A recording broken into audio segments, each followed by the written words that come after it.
RD आखंडल मणि रे धूमधाम रे पालित हेब महाशिवरात्रि फेब्रुआरी 26 रे जागर यात्रा पई सेवायतों सहित आलोचना करिछि चांदबाली प्रशासन एवं सेवायत समन्वय बैठक में शांति श्रृंखलार सहित शिवरात्रि सहित श्रृंखलित दर्शन उपरे गुरुत्व दिया जाइछि।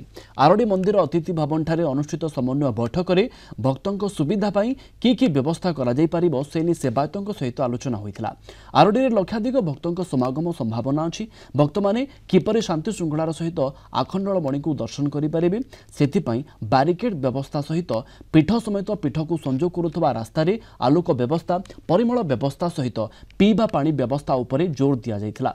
जागर पर मंदिर रंग कार्य आरंभ होईछि। बैठक पर आरडी पीठर विभिन्न स्थान बुली देखिथिले प्रशासनिक अधिकारी। बाबा आखंडलमणि पीठरे चलित वर्ष महाशिवरात्रि महोत्सव को सुरुखुरे पालन करने पीठ स्तरीय रिव्यू बैठक अनुष्ठित होता है।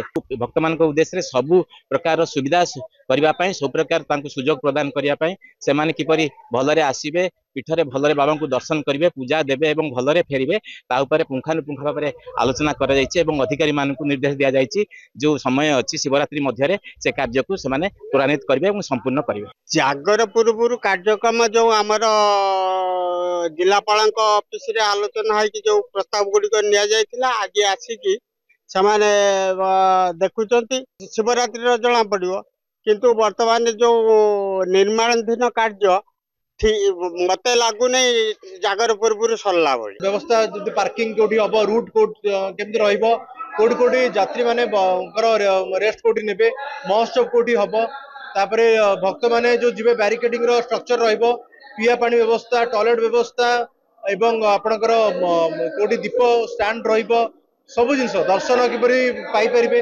सब विषय में विस्तृत आलोचना कलु एवं विभाग अधिकारी माने मध्य दायित्व नहीं रास्ता गुड़िक जोड़ी खराब अवस्था अच्छी तार निर्माण रिपेयरिंग टेंडर ऑलरेडी कंप्लीट हो जाइए और ये कार्य खूब शीघ्र आरंभ हो।